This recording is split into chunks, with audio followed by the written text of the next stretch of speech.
Ladies and gentlemen, Grandmaster Jerry Fastly Fontanez here, and if you see right there, we got a power talk going on. Now, you don't know who that is over there. He's like Batman.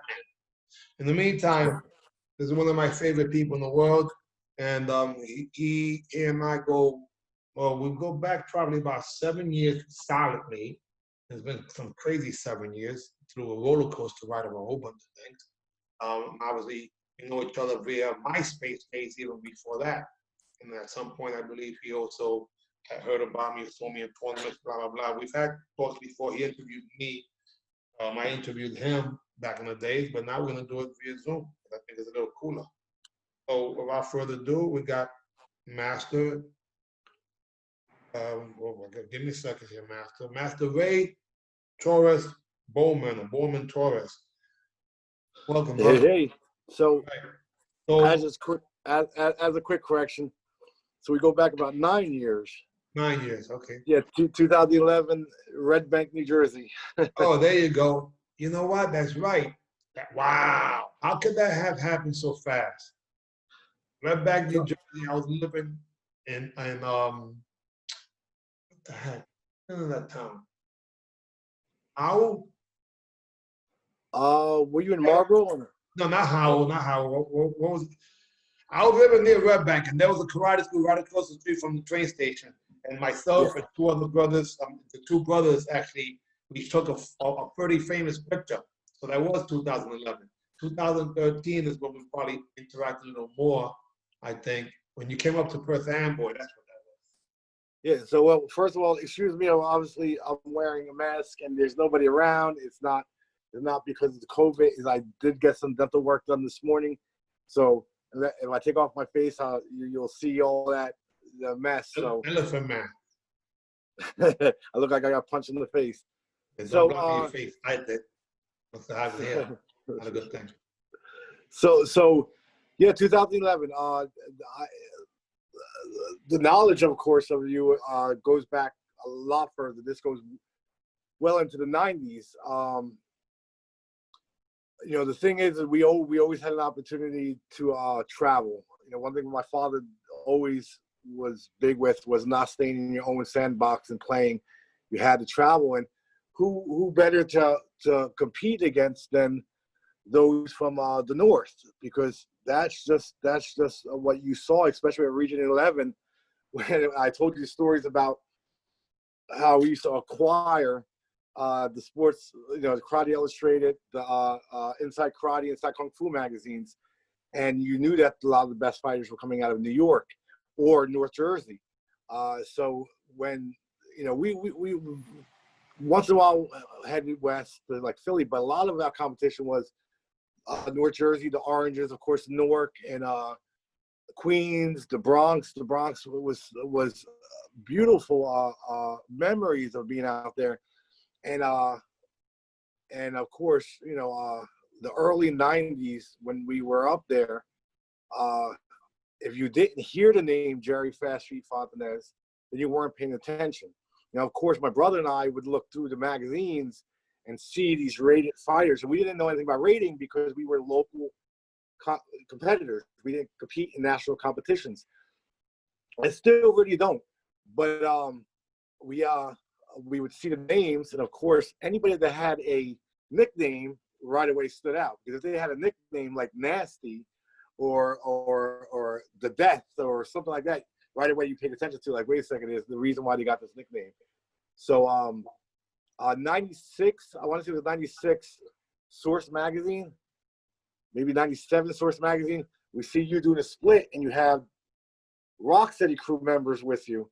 And I don't know if it was Wiggles and Crazy Legs, but we were like, yo, like, not only the martial artist, he's also a b-boy, which is something that was our passion too. You know, and I remember seeing you at competitions dancing before a match, and that's what my brother and I would do. We would put on our headphones and start dancing, just kind of get our body warmed up. And I know some competitors would do sparring on the side. Some of them would, you know, do calisthenics. We said, that's boring. That's not our flow. Let's dance. And we're hanging out on the side dancing, and everybody's, you know, looking at us. And then I'm like, he does the same thing. And then not only does he dance, before a fight, during the fight, he'll hit somebody and do something like that, which kind of modeled like what Ali used to do when he used to do shaky knees, or Roy Jones Jr. used to do. Where you go, played out. You see Ray Daniels doing it now. You see Michael Venom Page doing it now. Like kind of being a showman, because you knew that there were spectators watching you. It wasn't just about the competition; it was about the show, and then afterwards putting on the show. So my attraction to it was not just, oh wow, this is Master Fontanez, who's a martial artist, radio champion. He's a b-boy, and then on top of that, Boricua. So you're like this is like a long lost relative or something, because this is the way we like it. Being traditionally untraditional.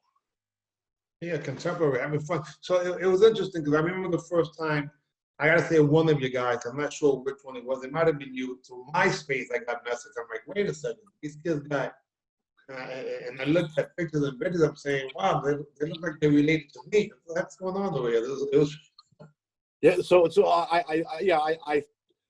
we were on MySpace, and I saw something come up. And back then they had, like we have on Facebook now, people you may know, and it said Jerry Fast Fontanez. And I looked, I was like, yo, like, oh snap! Like, now this is what, 2009 ish, and so I requested you, and I think I inboxed you, and I said, hey, listen, I don't know if you know my father, but my name is Ray. And then I thought, I think I wrote you like a half a page. In my mind was, I didn't grow up looking at Superman and Batman and all those guys as my heroes. Martial artists were my heroes. Those were the guys who really flew and really were strong, were really fast. So, realistically, we said these are the guys to look up to. So I'm gonna write Master Fox, Fast Feet, and he's not gonna write me back. Just like any other person that you would look at in like a celebrity status, you'd say, oh, he's not gonna write me back. And then the first thing you write me back is, yeah, I know your father. He almost broke my rec suit.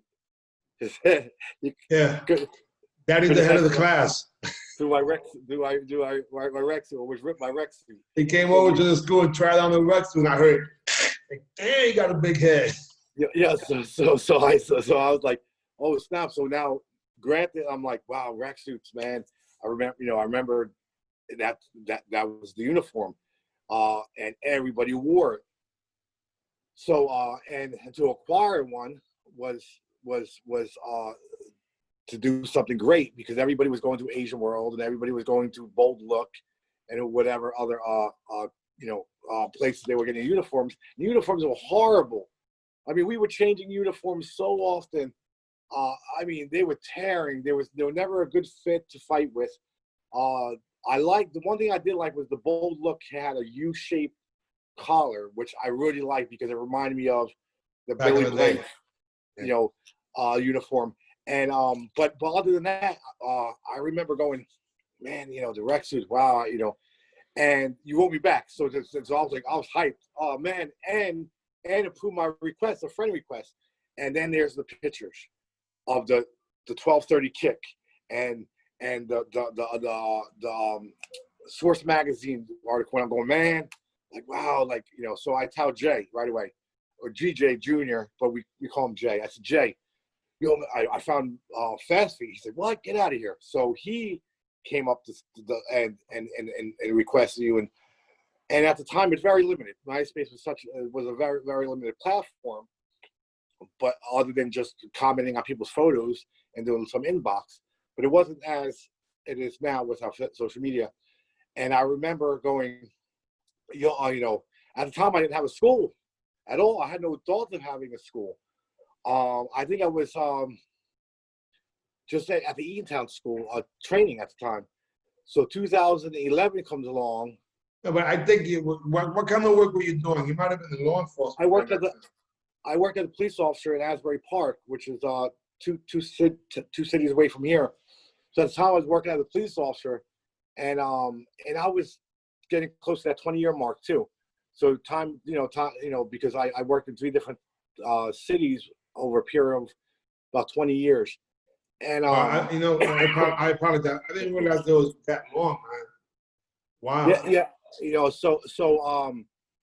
I opened this school in 2011. On August 1st, 2011, I opened up a dojo, and I was still working with the police department doing the midnights and running my school from 9 o'clock in the morning to 9 o'clock at night, and then getting to work by 10 o'clock at night and working to 8 o'clock in the morning. We had 10-hour shifts. So we worked from 10 o'clock at night to 8 o'clock in the morning. I left the headquarters, went home, showered, got to my dojo by 9. I started my first cardio kickboxing class at 10. I did 3 private classes, went for lunch, came back, and then I started my evening classes. At the same time, my wife was going to work, and we had a 3-year-old son. So I had my 3-year-old son with me in his carriage while I was teaching my private class, my kickboxing class. And sometimes we had a secretary that was there. Who helped keep him busy also. And but trying to balance that while running the school for the first, running my own school. So when did you sleep, man? I mean, right now, mathematically, I don't see where there was sleep time. So sleep. So I had after my private class, my secretary, God bless her, at the time, she would say, you want me to take him away? Watch him for a couple of hours. So she watched him for a couple of hours. I would close my eyes for about 2 hours in the dojo. We Wow. used to have the sit-up bench. So I'd lay back on the sit-up bench and put one of those kicking shows behind my head, just close my eyes. Sometimes she wasn't available to do so, and I would have to stay awake. Now, because I work 10-hour shifts, I only work 4 days a week at the department. So I had 3 days off. So I didn't sleep much, but having a dream, it was like you're thinking in your mind, like, I want this to be successful, and sleeping is not an option. Sleeping is the last thing I had to worry about. I was part of that whole, I'll sleep when I'm dead. Yeah, sleeping is the cousin of death, as Nas said, right? Yeah. So when I opened there, I'm not from that area. I'm not from Red Bank. I'm from the shore. So I didn't know the area. And then I noticed that the Latin community was very, very heavy in the area, more South American Latin. And my Spanish is not even Spanglish, at least at the time. I think I'm better now, but when the kids came in, the kids spoke English, so that was fine. But the adults that came in the adults that came in mainly didn't speak English. So I had to figure out very quickly how to be able to teach.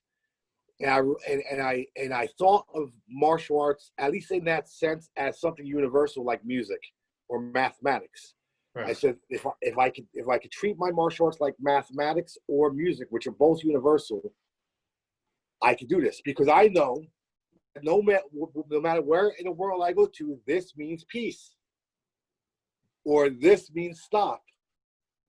This is the sign of choking. So there's certain things that I said, okay, it has the universal signs, and I knew if I said, let me get the keywords down: stepping back, right leg; stepping back, left leg; hands up, a lead punch, back punch, and then working from there, and it started working out very well. So we got that school, and it took us maybe about a year to finally get about 90 students and 125 kickboxing students. The kickboxing was cardio kickboxing, so it was done with music, kind of modeled the Taibo thing, which, not to take anything away from Master Blanks at all, but people were doing martial arts to music prior to Taibo. It was just he cornered the market, and he did a great job with it. I think even to see him doing it now, I see it comes up on my Instagram and Facebook, where he's still promoting Taibo, which is great. It helped a lot of people, and that's why his son does something too. But besides that, cardio kickboxing classes, I would do 5 classes in the morning, Monday through Friday, 5 classes in the morning, 5 classes at night, and 1 on the Saturday. So I had 11 cardio kickboxing classes at the dojo, and including having all my Monday through Saturday karate classes, pee-wees. All right, so let me just stop for a second. So right now, basically, it seems like you're the only instructor on top of that, right? So yeah, you're teaching everything. You have a toddler, Your wife is in school. You're not sleeping much except for when you get a chance to steal some sleep time when your secretary helps you. You're all working 4 days a week based on putting 10 hours a day as a police officer. And you got 90 students or so, plus the cardio ones. Now, it sounds like you're killing it there. So you're making a lot of money? Now, yeah. Now the flow of income coming in was good, but it was we kind of did a shared idea because we thought that if collectively with all of us, whatever our schools we've had, if we were able to kind of help out the other schools, it would work. So Eatontown would help me out, I would help, and we would just basically share You the mean wealth. from an instructor standpoint, you mean? From Marketing. association standpoint, yeah. So all of us. So it's Eatontown School, who's been there since '96, and then I opened up in 2011, and then shortly after we had another space in like Long Branch, and then of course Shrewsbury. So we all kind of try to help each other out at the time, but even with the revenue that was coming in, well, the trade-off wasn't really worth it. Health-wise, I wasn't sleeping. Dangerous. Relationship-wise, I didn't see. I see my son when I did classes. I never seen my wife, or my soon-to-be ex-wife now. I didn't see her. I didn't see my daughter Michelle, who's would get out of school about 3 o'clock. So you really didn't have no time for really personal life. Wow. There was no date night. There was no really spending time with the kids. There was no room. You know something? Let me stop there for a second. Guys, there's a lot of you right now going through a similar situation. And what I do see is I call that mind traveling. When you're at work, you think about the dojo, and then when you're at the dojo, you think about maybe home, and when you're home, you think about work. Because everywhere you go, you got problems. I don't know about you, that's what I had problems. I wasn't earning enough income to really justify being able to be in one place or another. When you run a part-time operation, obviously it limits your growth. When you run a full-time operation, what you were doing, man, that's rough. And it leads towards challenges at home. I mean, I don't know if that's what happened exactly with you, but being able to be home, I would just hope that in a situation like that, you would earn enough money to be able to free up some time to eventually leave your job. That's what most people's goals are.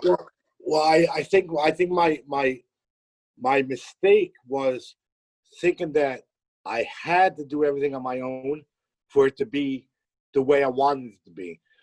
So hiring staff or getting other people involved, though I could have, we had the revenue coming in for me to be able to hire staff, and delegate some of that authority or some of that time to other people. But in my mind, I'm saying, well, you know what? If I do it my way, if it fails, then I'm the only one to blame. If it becomes successful, I'm the one that became successful with it. So with a proven point to myself, and of course, the powers that be. But I was afraid of if I was able to get anybody else in, one of our other showdowns or somebody to come in to teach, and I was able to hire staff. If it failed, I would have looked at them as a contributing factor to it failing, or maybe I was being a little selfish when it came down to the success. Now the business already, but hold on. Are you honestly believing, I would assume, I might be wrong, that the school would have done enough, so that was a limited sacrifice for you to eventually go full-time with the school? Even though I know being a law enforcement officer, you had, I'm sure, the union, and you had some good benefits as compared to. So May 26th of the year, so we opened up August of 2011, May 26th of 2012, I left the department to go to the dojo full time. Oh, well, okay. Yeah, so I did about a year or a little less than a year Now, doing both jobs. what did that do? What did that do to what would have? I would assume that would have been a pension you would have had if you was there for 20 years, but you didn't make 20 years. How does that work? On a side note, I have no idea. Well, if like part of my decision of leaving was I didn't want to work for nobody anymore. Okay. It may sound weird because and at the time to my soon-to-be ex, it was crazy. To everybody around me, it was crazy, and because they said, well, why would you leave a career that you put all this time into? And I'll tell you, Jerry, that sometimes we wake up in the morning. I'm guessing not everybody thinks this way, so it wouldn't be. So it's considered crazy because not everybody thinks this way. Sometimes you wake up in the morning and you think, this is not for me anymore. This is not for me. The culture of law enforcement changed from the time I got into late 97, early 98 is when I first got into law enforcement. The culture changed. I didn't feel like I was doing much. I didn't feel like I had much of a purpose. That's interesting because I've known quite a few law enforcement agents. In the martial arts industry, there's a lot, whether it's police officers and or correctional officers and even Secret Service guys. I mean, to be honest with you, martial arts was part of our security. But a lot of times they see things that they don't like. And I don't want to trust on that because obviously that's not what this is about. But in any environment, if you're not providing what you consider the service, then maybe you're uncomfortable and you have to go back to that same uncomfortable situation day in, day out. And the doctor that keeps giving the drugs that gets the people sick doesn't like. That's what happened with my friends. He said, I'm gonna have to start my own private practice because I do not want to be at the mercy of giving them these prescriptions that I know don't have to be given, but that they're earning more money because of it. So and then they turn around and make a conscious effort that everybody thinks they're crazy because they invested, in your case, 17 years or whatever it was. I'm not sure how much it was, but yeah, I get it, man. Once you hit once you get to the point where you say, listen, I had enough of this, we gotta get divorced. You know, you reach or you can't stand no more. So I understand that. But most people don't have the heart to do that. They don't have the courage to do that. Well, as far as the time I put on, I stood around for a while afterwards as a seasonal guy. So I left full time, just to be fair as far as time is concerned. I left a full-time position and went seasonal just to kind of keep my certification We didn't going. know we had seasonals. I had, like what you just said right now, I'm like, part-time cop? A season? Yeah. Wow. So That's because of the Jersey Shore, and I think they need more in the summertime. Maybe that's it? Yeah, that's exactly what it is. So I said I'll stay seasonal, keep my certification, and still be able to run my business because my dream was not to work for anybody. I didn't want a boss. I didn't want somebody telling me I could only get a half-hour break as a grown adult. And we all know the story. By the time I go and order food, by the time they make my food, by the time they hand it to me, I sit down, my half hour is up. So and you actually have to call them bosses, right? Anyone who has a gold shield as a boss, they call them boss. They don't even call them state. At the same time, I didn't like asking somebody to go on vacation. I hated the fact I'm like, no, I have to put in for vacation and get it approved. And if I don't get approved, I don't go on vacation. So just like anybody. And in your case, you was probably doing a staycation. Right? You didn't even go away. Absolutely. I'll tell you, I got married in 2006. I got married on my days off from work and went back to work 2 days after I got married. Yeah, that's right. I was off Tuesday, Wednesday, Thursday. I didn't get married on the Saturday in June. It was a Tuesday. Got ready on Tuesday. Got married Thursday. Tuesday, married Wednesday. Friday I was off. And then I went back Tuesday, Wednesday, Thursday. Tuesday ready. Wednesday married. Thursday had the day off. Was back to work Friday. And I just got married. And no honeymoon. No, none of that stuff existed. And And that, I'm sure that caused some rift in the relationship, but I think she understood at the time that, I was very work oriented. I never called out at time. I had maybe 300 plus hours of what's called PTO time, personal time off, vacation time, because I never took off. I had all my sick time intact. I had all my personal time intact. But I just never called out. I had a work ethic that was just something that I kept with me for years. So running my own school was the best way the best example is if you ever heard an interview of Dame Dash from Rockefeller during the Breakfast Club interview. He does an interview and he says, is something about being your own boss. That's the only way I could give this description of checking on YouTube. Dame Dash speaks about how if you invest in yourself and you use your own money, your residual coming back, your money coming back to you is 100% profit, because you paid for yourself. If anybody can tell you you're fired, you have a boss. No matter what position you're in, you could be the supervisor, the manager, you could be running the location. If somebody can tell you you're fired, you have a boss. You're not the boss if somebody can tell you you're fired. Well, it's interesting because obviously that's a pretty famous Breakfast Club, and I remember how they were going back and forth based on the job and the title and the position. Yeah, but you can still be fired. But it's interesting because in my case, I don't even have ninth grade education. Eighth grade was the last year that I actually finished school, so I had no choice but to be coming on to the month. Father at 17, as many of you guys know. But one thing that's interesting to me is that your pursuit to becoming independent is something that's been going on for quite a while. Now, me knowing you, I know you parlayed that from law enforcement to something similar, which is security. Yeah. And you also had some benefits, I believe, in the hospital because of that. You was able to get what would be things that be difficult for the people to actually pay for. So there's a lot of benefits in that. But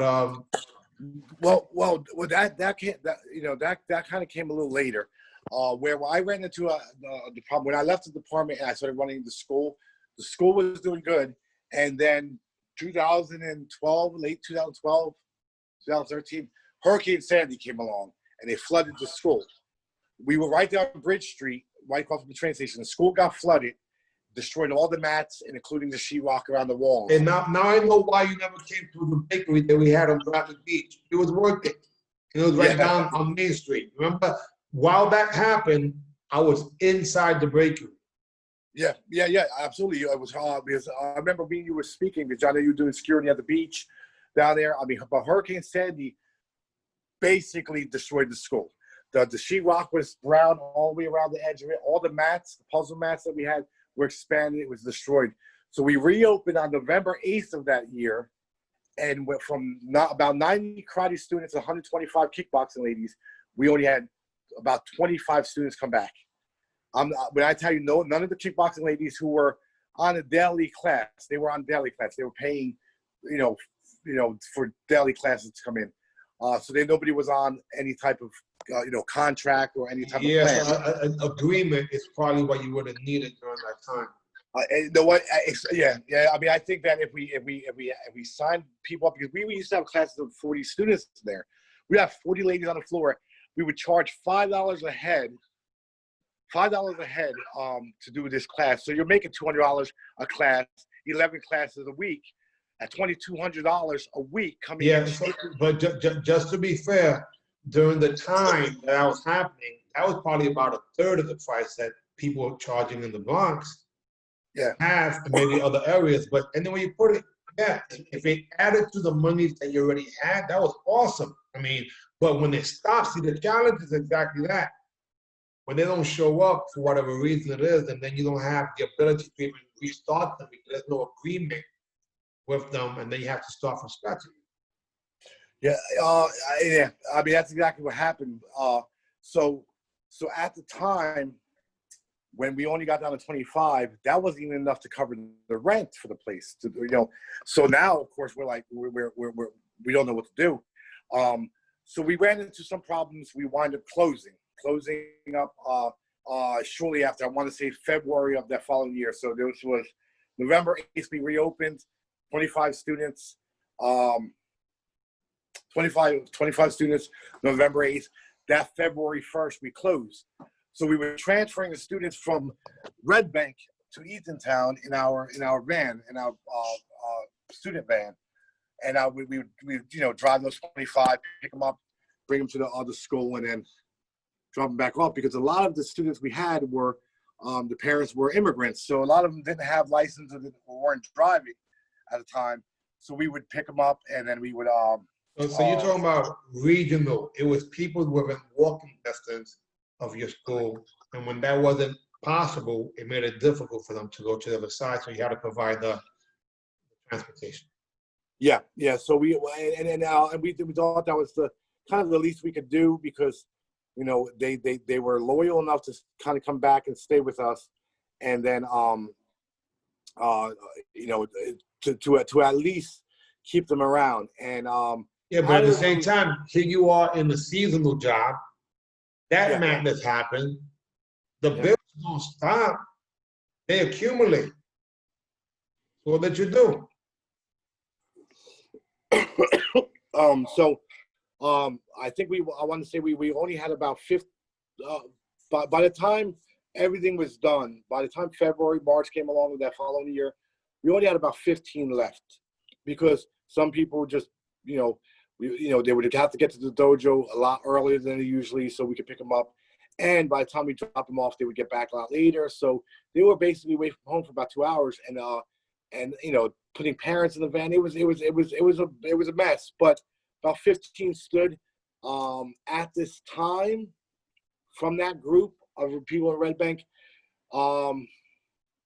There's only one left, which is Miriam, who's the one that's running the Red Bank school now.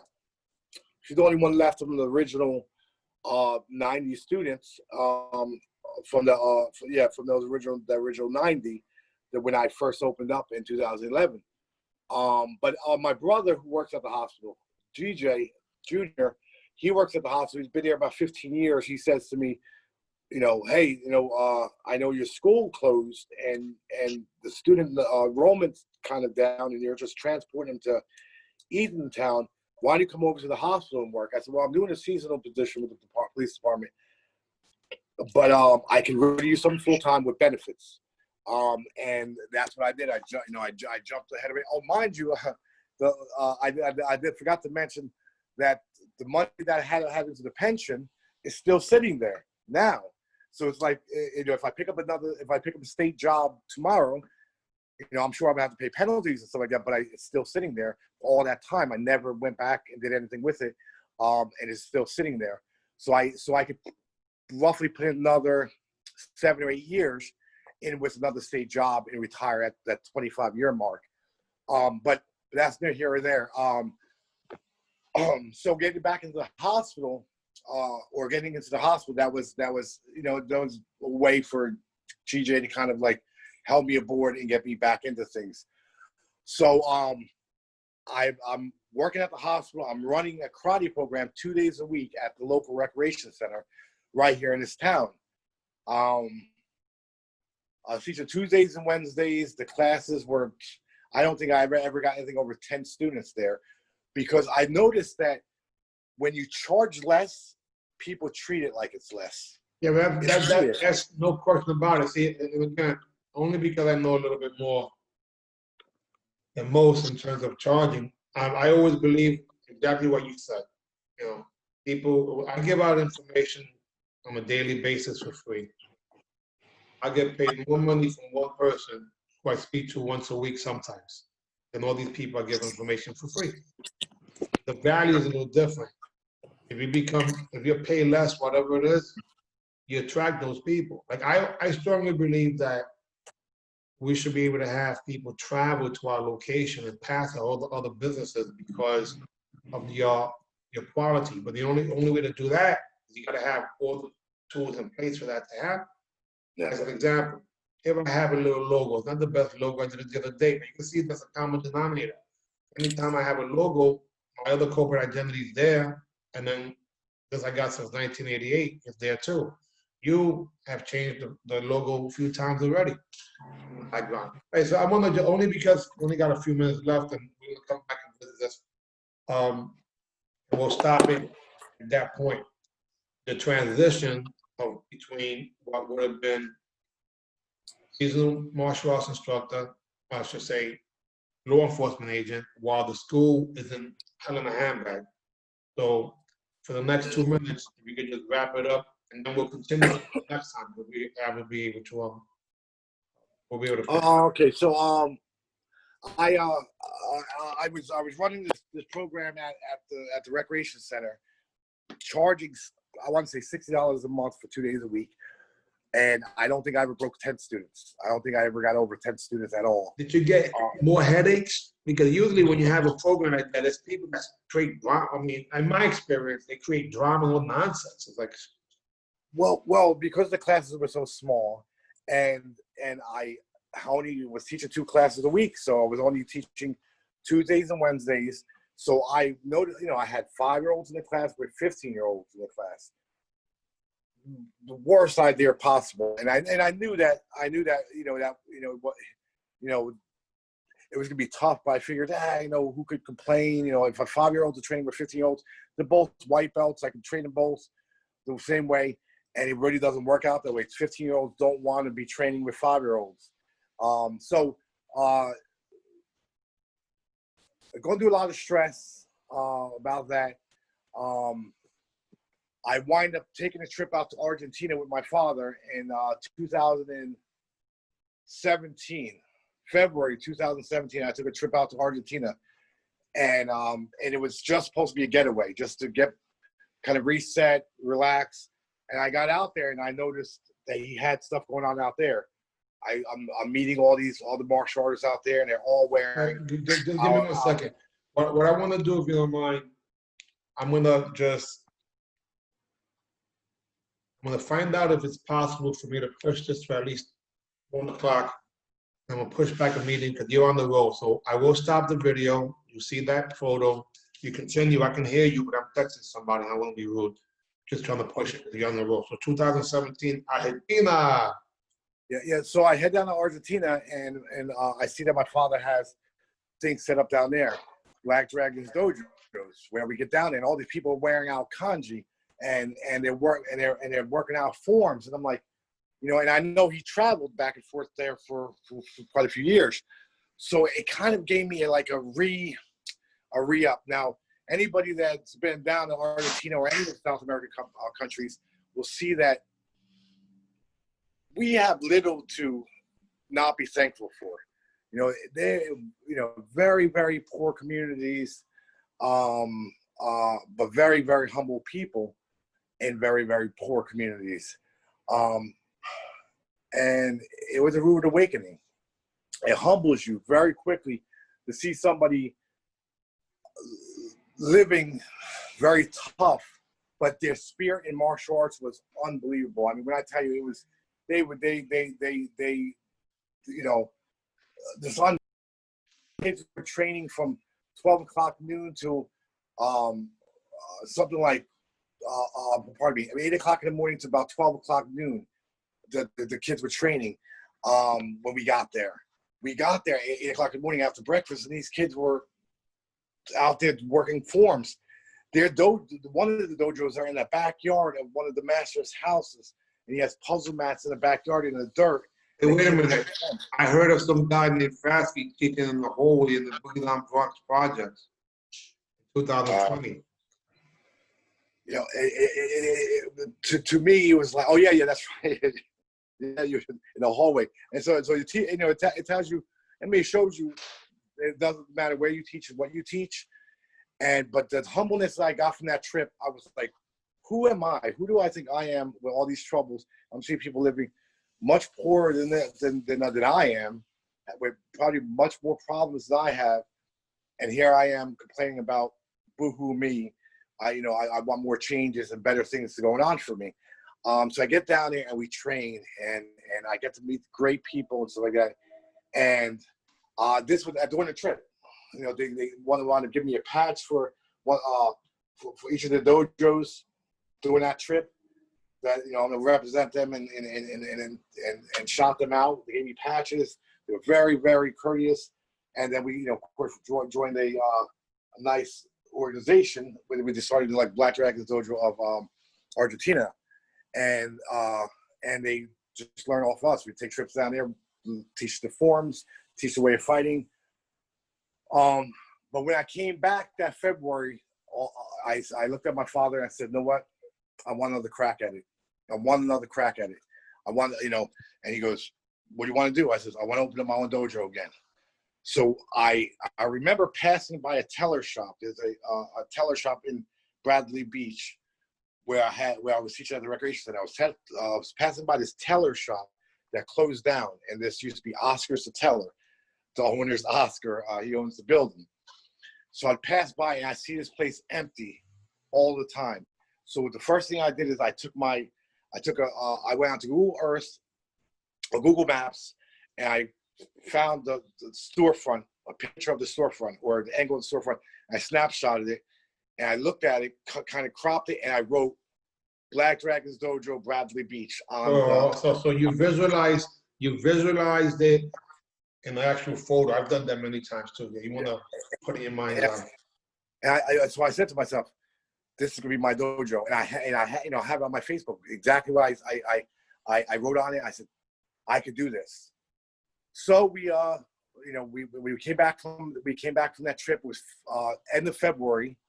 Came back by March 1st. We were already in negotiations with the space. We said we want to open up as soon as possible. We did a soft opening like 2 weeks later. When I tell you, I had nothing here, nothing. I had this glass case we got, and I had a silver desk there. That was it. No mats on the ground, no paint on the walls, nothing, zero. It was clean uniform and 4 walls, bro. That's all there was. And I sat back, but the greatest feeling in the world was to have this key. And I say this to the students all the time. The greatest feeling in the world was for me to have this key and turn it in that lock, open up the door and walk in and go, "This is mine. This is mine." My father gave me the opportunity to do that, and I can never thank him enough to be able to walk in and breathe the air and go, "It's mine." But it was bare walls, no mats, Wait a nothing. second. I've done that a few times. I remember one time it cost me $16,000 to get the key. I didn't have Daddy or anybody else. It was my school in my hand. And to get that key was $16,000. I remember opening up the door. There was no lights. Then I got to get the lights on. So my overhead initially was so crazy as compared to, things that I do today. But at the same time, that's nothing. People pay $1 million to get a McDonald's. But yeah, owning your own operation is good, but now you have a responsibility. Well, see, the thing is, I love that, by the way. The way his negotiations went was, he I want to say he gave an initial month rent. I had to come up with the month and a half security, and that was it.